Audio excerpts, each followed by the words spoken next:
Hello दोस्तों, welcome back to my YouTube channel R K math campus. मैं आप सभी का स्वागत करता हूं आर के मैथ कैंपस के इस यूट्यूब चैनल में। दोस्तों, बहुत बार हमारे साथ ऐसा होता है कि हम 10th या 12th क्वालिफाई करने के बाद विभिन्न प्रतियोगी परीक्षाओं की तैयारी करने के लिए जाते हैं, लेकिन हमारा फिजिक्स वीक होने के कारण और सब विषय में तो पास हो जाते हैं, पर फिजिक्स में हमें फेल होने का सामना करना पड़ता है। तो दोस्तों, हम आप सभी के लिए टॉप मोस्ट क्वेश्चन जो बार बार एग्जाम में पूछे जाते हैं और हर प्रकार के एग्जाम में पूछे जाते हैं, वो हम आप सभी के लिए लेकर आए हैं। तो दोस्तों, आप देखेंगे बेसिकली ये सारे क्वेश्चन रटने वाले हैं जिन्हें हमें याद होना चाहिए, जो बार बार एग्जाम में पूछे जाते हैं और हमें याद ना होने के कारण असफलता का सामना करना पड़ता है। तो दोस्तों, आज हम आप लोगों के लिए हीट से रिलेटेड मतलब ऊष्मा से रिलेटेड 25 क्वेश्चन लाए हैं और ऊष्मा से रिलेटेड मैं आपको 300 से 400 क्वेश्चन कराने वाला हूँ जो बार बार एग्जाम में पूछे जाते हैं। दोस्तों, ऊष्मा से ही नहीं बल्कि हर चैप्टर से मैं आप लोगों को क्वेश्चन कराऊंगा जो रटने वाले हैं, जो बार बार एग्जाम में पूछे जाते हैं। बेसिकली क्या होता है दोस्तों कि हम लोग 10th या 12th क्वालिफाई करने के बाद एग्ज़ाम की प्रिपरेशन करने के लिए जाते हैं, लेकिन बहुत बार हमें ऐसा होता है कि एकेडमिक लेवल पर हम विस्तार में पढ़े होते हैं, पर हमें एग्ज़ाम में एक क्वेश्चन के लिए मात्र 45 सेकंड का समय मिलता है और हम उस क्वेश्चन को सॉल्व नहीं कर पाते हैं। बेसिकली याद रहने वाले क्वेश्चन ही हम लोगों के एग्जाम में पूछे जाते हैं, क्योंकि 45 सेकंड का समय बहुत कम होता है, जिसमें हम लोग बहुत बड़े सवालों को हल नहीं कर सकते हैं।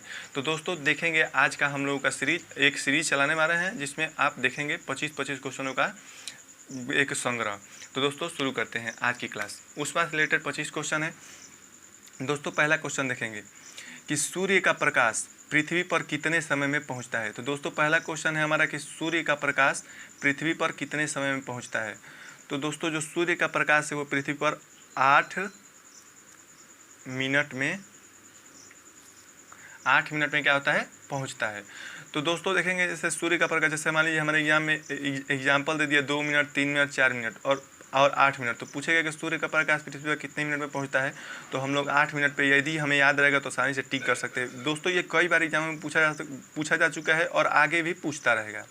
यदि हम इसे सेकेंड में कन्वर्ट करना चाहें तो दोस्तों 8 मिनट, ये 1 मिनट में 60 सेकेंड होता है। तो इसे हम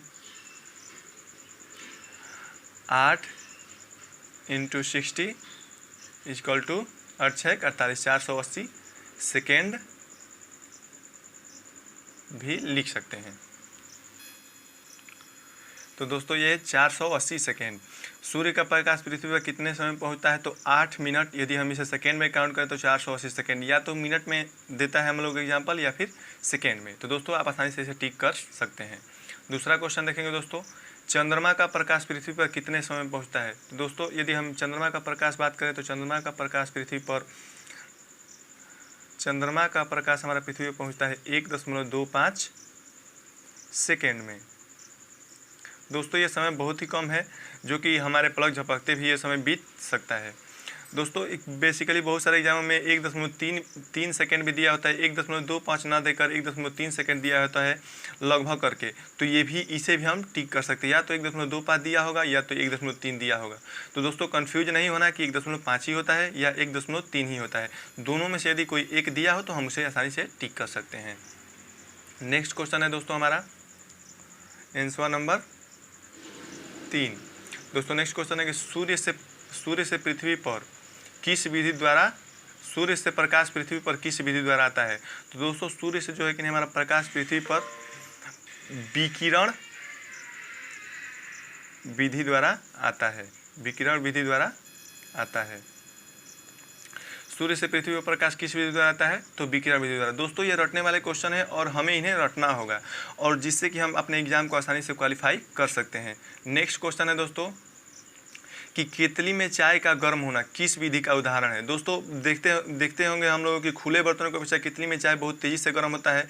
तो ये किस विधि के कारण होता है और ये किस विधि का उदाहरण है। तो दोस्तों, आंसर नंबर हम लोग का 4 है कि किस विधि का उदाहरण है, तो संवहन विधि का उदाहरण है। दोस्तों, केतली में चाय का गर्म होना किस विधि का उदाहरण है, तो संवहन विधि का उदाहरण है। दोस्तों, ये सभी क्वेश्चन रटने वाले हैं और इन्हें आप आसानी से रट लीजिएगा और बेसिकली नोट्स बना लीजिएगा, जो मोस्ट इंपॉर्टेंट क्वेश्चन है जो बार बार एग्जाम में पूछे जाते हैं। नेक्स्ट क्वेश्चन देखेंगे दोस्तों, क्वेश्चन नंबर 5। स्टीफन का नियम है। तो स्टीफन नियम के अनुसार E यानी कि ऊर्जा is directly proportional to T के पावर 4 क्या होता है, ताप के चतुर्थ घात के अनुपाती होता है। दोस्तों, यदि हम इसे हटाते हैं तो देखिए डायरेक्टली प्रोपोर्शनल टू का निशान हटाते हैं तो इसके ये लग जाता है, जो कि सिग्मा, जो कि क्या है, स्टीफन नियतांक है। यदि हम इसके मान की बात करें, where sigma is equal to 5.67 into 10⁻⁻8 watt per metre kelvin के पावर 4 होता है। नेक्स्ट क्वेश्चन देखेंगे दोस्तों, क्वेश्चन नंबर है हमारा 6। न्यूटन का शीतलन यहाँ पे छूट गया है दोस्तों, नियम क्या है। दोस्तों ध्यान देंगे कि न्यूटन का शीतलन नियम क्या है। देखिए ऊष्मा हानि की दर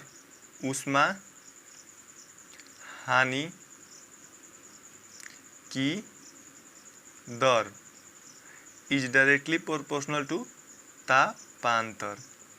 तो यही हम लोगों का दोस्तों, यही हम लोगों का नियम है कि ऊष्मा हानि की दर, जो ऊष्मा की हानि होती है, कोई भी वस्तु गर्म होती है तो धीरे धीरे ठंडा होती है तो क्या होता है, ऊष्मा की हानि होती है, तो वो किसके अनुपाती होता है, तापांतर के अनुपाती होता है। दोस्तों ये सभी क्वेश्चन रटने वाले हैं, आप इन्हें आसानी से रट लीजिएगा और बार बार एग्जामों में यही क्वेश्चन पूछे जाते हैं। नेक्स्ट क्वेश्चन है दोस्तों हमारा कि किरचॉफ का नियम क्या है।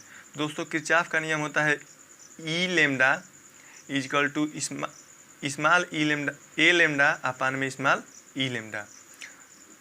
दोस्तों एग्जाम में हम लोग 4 ऑप्शन देंगे, जिसमें एक ये भी ऑप्शन रहेगा, और यदि हम लोगों को ये क्वेश्चन याद है तो आसानी से हम इसे टिक कर सकते हैं। नेक्स्ट क्वेश्चन देखेंगे दोस्तों, अवशोषण क्षमता का मान आदर्श कृषिका के लिए कितना होता है। तो दोस्तों देखेंगे नेक्स्ट क्वेश्चन हमारा है अवशोषण क्षमता का मान आदर्श कृषिका के लिए कितना होता है। तो इसका हम लोग का आंसर है 1 होता है। दोस्तों अवशोषण क्षमता का मान आदर्श कृषिका के लिए 1 होता है, और ये डायरेक्ट ही क्वेश्चन पूछ दिए जाएंगे और एग्जाम में 4 विकल्प दिए होंगे, जिसमें से हमारा एक भी होगा और यही हम लोग का विकल्प सही होगा। यदि हमें याद हो तो आसानी से इसे कर सकते हैं। दोस्तों नेक्स्ट क्वेश्चन देखेंगे, परम शून्य ताप कितना होता है। तो परम शून्य ताप की बात करें तो दोस्तों परम शून्य ताप हमारा होता है 0 केल्विन। दोस्तों परम शून्य ताप की बात करें तो परम शून्य ताप वह ताप होता है जिस पर जीवन संभव नहीं होता है। दोस्तों ये भी क्वेश्चन पूछ सकता है कि परम शून्य वह ताप बताइए जिस पर जीवन संभव नहीं हो, तो उसका आंसर हो जाएगा परम शून्य ताप। या यदि हम इसे सेल्सियस में लिखें, यदि हम इसे 0 केल्विन को सेल्सियस में लिखें 273 डिग्री सेल्सियस होता है। तो दोस्तों याद रखेंगे ये क्वेश्चन जो बार बार एग्जामों में पूछे जाते हैं। दोस्तों नेक्स्ट क्वेश्चन देखेंगे। नेक्स्ट क्वेश्चन आप लोगों के सामने है कि फ़ारेनहाइट पैमाना सेल्सियस पैमाने की भांति व्यवहार करता है। जो हम लोगों का फ़ारेनहाइट पैमाना है वो सेल्सियस पैमाने की भांति व्यवहार करता है।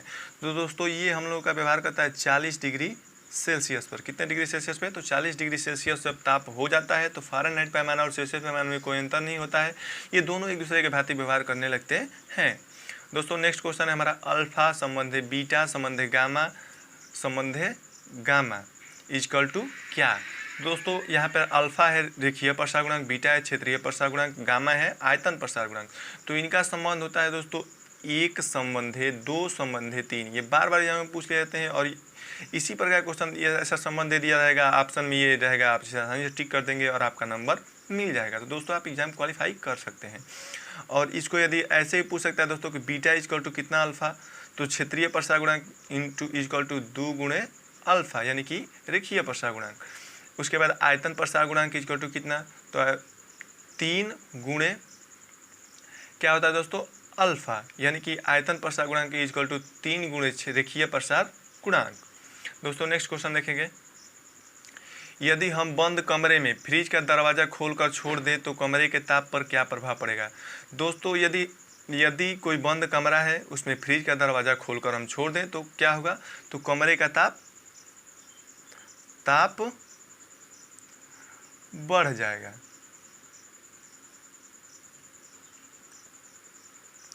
दोस्तों आप लोगों के दिमाग में आ रहा होगा कि फ्रिज तो ठंडा होता है, पर सर कमरे का ताप बढ़ कैसे जाएगा। तो दोस्तों सभी के घर में, लगभग बेसिकली सबके घर में फ्रिज होगा, तो आप एक बार इसे ट्राई कर सकते हैं।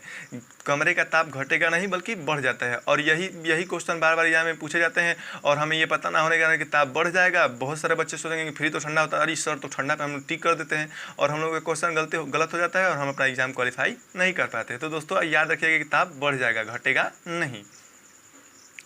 आगे देखिए दोस्तों, यदि अपने घर में पंखा चलाकर छोड़ दे तथा चारों तरफ के खिड़की दरवाजे बंद कर दे तो कमरे के ताप पर क्या प्रभाव पड़ेगा। तो दोस्तों ये भी याद रखेंगे कि कमरे का ताप बढ़ जाएगा।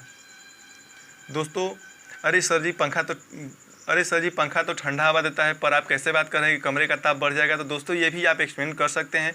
यदि आपका घर पूर्ण रूप से पैक है तो आप उसमें पंखा चलाकर और सारे दरवाजे खिड़की बंद करके देखिएगा तो कमरे का ताप क्या होगा, बढ़ जाएगा, घटने की वजह बढ़ जाएगा। नेक्स्ट क्वेश्चन देखेंगे दोस्तों कि गेंद का स्विंग करना कौन सा प्रभाव का उदाहरण है। दोस्तों बहुत सारे क्रिकेटर हैं, मुरलीधरन, यजुवेंद्र चहल, जो गेंद को स्विंग कराते हैं और हम लोग कहते हैं कि ये स्विंग किंग है, जो गेंद को स्विंग कराते हैं वो स्विंग करना किस प्रभाव का उदाहरण है दोस्तों। तो ये आज तक आप लोगों ने नहीं जाना होगा, पर आज हम आप लोगों को बताने वाले हैं कि ये प्रभाव होता है मैग्नस प्रभाव। मैग्नस प्रभाव गेंद का स्विंग करना किस प्रभाव का उदाहरण है, तो मैग्नस प्रभाव। दोस्तों मैग्नस प्रभाव के कारण ही हम लोगों को पता चलता है कि गेंद क्या कर रहा है, स्विंग कर रहा है। नेक्स्ट क्वेश्चन है हमारा, ताप युग्म तापमापी किसके सिद्धांत पर कार्य करता है। दोस्तों ताप युग्म तापमापी होता है, डायरेक्ट क्वेश्चन पूछ लेगा कि ताप युग्म तापमापी किसके सिद्धांत पर कार्य करता है। 4 ऑप्शन रहेंगे जिसमें हम लोग का ऑप्शन सही होगा ताप युग्म तापमापी सीबेक। क्या होता है दोस्तों, सीबेक प्रभाव।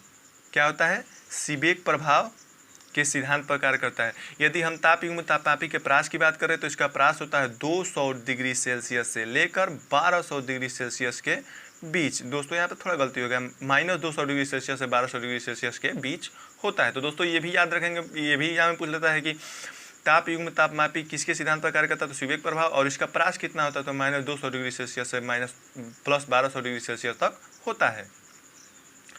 नेक्स्ट क्वेश्चन देखेंगे दोस्तों। नेक्स्ट क्वेश्चन है हमारा कि धातु की प्लेट में छेद करके उसे गर्म करें तो छिद्र पर क्या प्रभाव पड़ेगा। यदि कोई धातु की प्लेट है, हम उसे गर्म कर दें, तो गर्म करें उसमें एक छिद्र करके, तो उस पर क्या प्रभाव पड़ेगा, तो छिद्र का आकार बढ़ जाएगा। क्या होगा दोस्तों, छिद्र का आकार बढ़ जाएगा। दोस्तों बात करें तो ट्रेन की पटरियों में जैसे गैपिंग होता है, तो जब गर्मियों का दिन होता है तो जैसे आप लोग जानते होंगे पटरियों के बीच में गैपिंग इसलिए होता है क्योंकि जब गर्मी का दिन होता है तो वो फैलती हैं। उसी प्रकार यदि धातु की प्लेट भी है, उसे हम गर्म करें, उसमें एक छिद्र करके, तो उसका भी आकार क्या होगा, बढ़ेगा। तो दोस्तों हमारा नेक्स्ट इंपॉर्टेंट क्वेश्चन है कि जल का क्वथनांक कितना होता है। तो दोस्तों जल का जो क्वथनांक होता है 100 डिग्री सेल्सियस होता है। क्वथनांक की बात करें तो दोस्तों क्वथनांक वह होता है जिस पर कोई जल वाष्प के रूप में बदलने लगता है, वही हम लोग क्या होता है, क्वथनांक होता है। दोस्तों इसे भी याद रखेंगे, ये भी क्वेश्चन पूछ सकता है कि क्वथनांक है, और 4 ऑप्शन में देगा कि जल से वाष्प, वाष्प से जल, और बर्फ से वाष्प, बर्फ से जल। तो दोस्तों हम लोग याद रखेंगे कि जल से क्या होता है, वाष्प होता है, क्वथनांक में बदलना क्वथनांक होता है। दोस्तों नेक्स्ट क्वेश्चन है हमारा,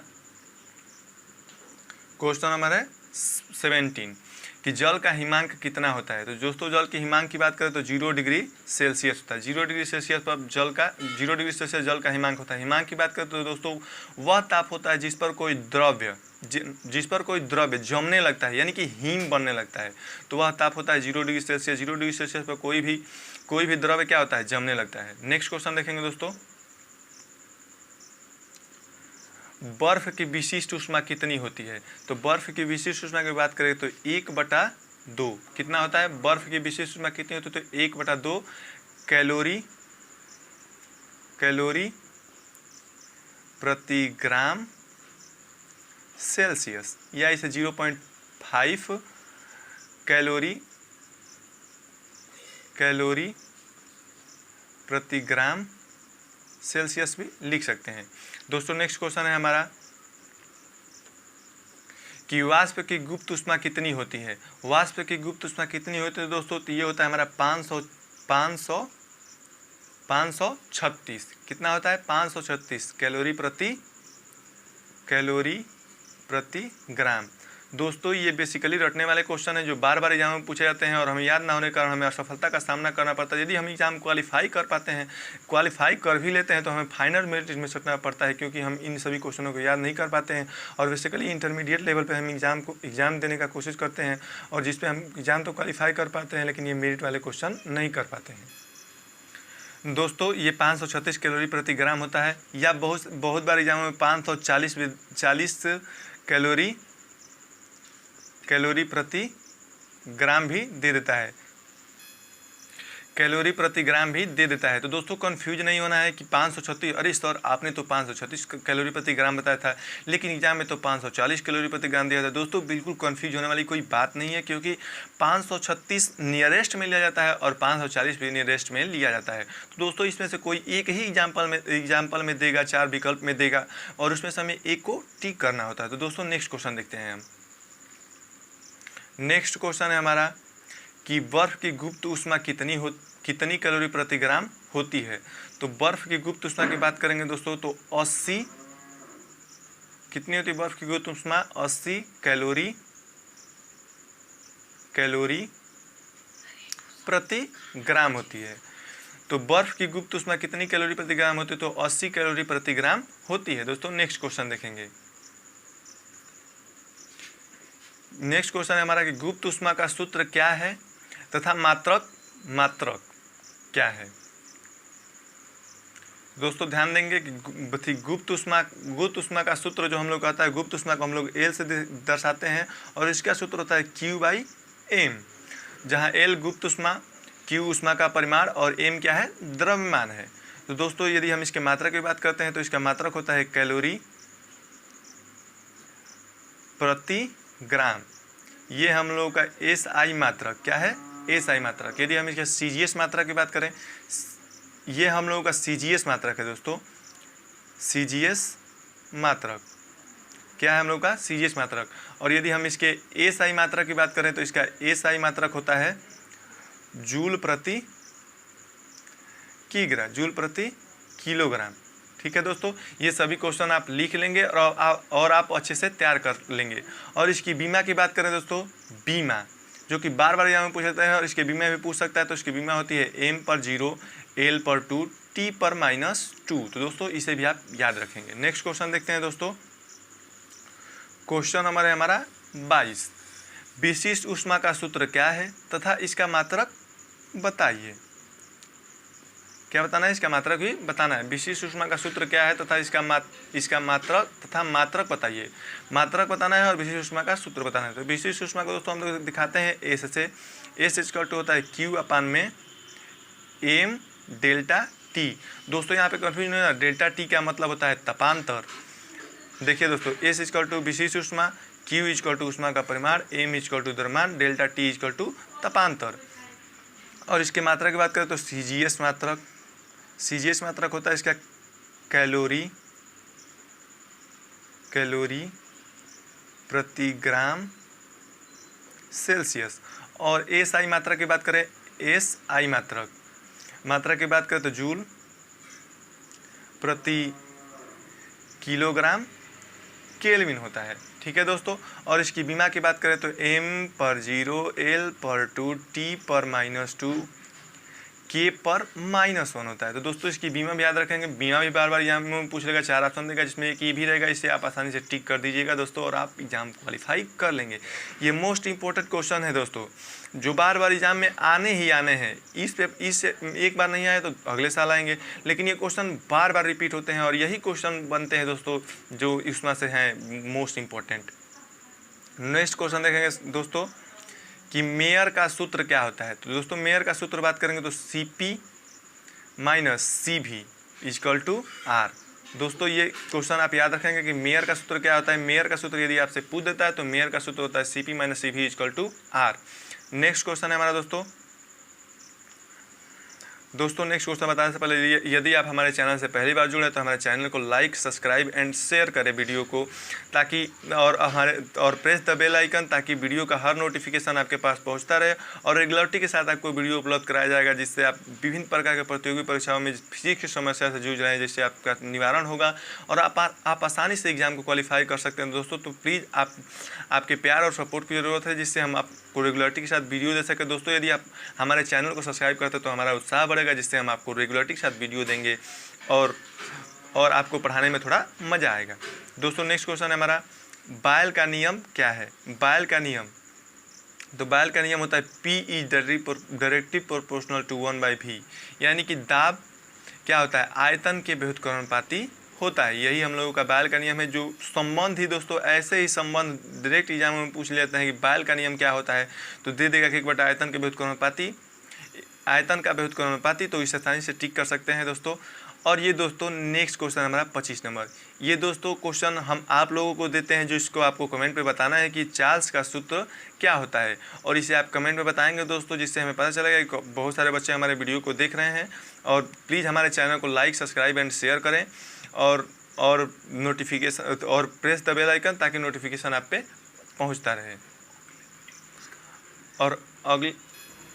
और यदि आपको ये क्वेश्चन नहीं आता है तो आप हतोत्साहित मत होइएगा। अगली वीडियो में हम पहले इस क्वेश्चन के बारे में चर्चा करेंगे, फिर आपको नेक्स्ट क्वेश्चन पे चलेंगे। तो दोस्तों आज की क्लास हम लोग यहीं पे ख़त्म करते हैं। हमारा वीडियो देखने के लिए आप सभी का बहुत बहुत धन्यवाद दोस्तों।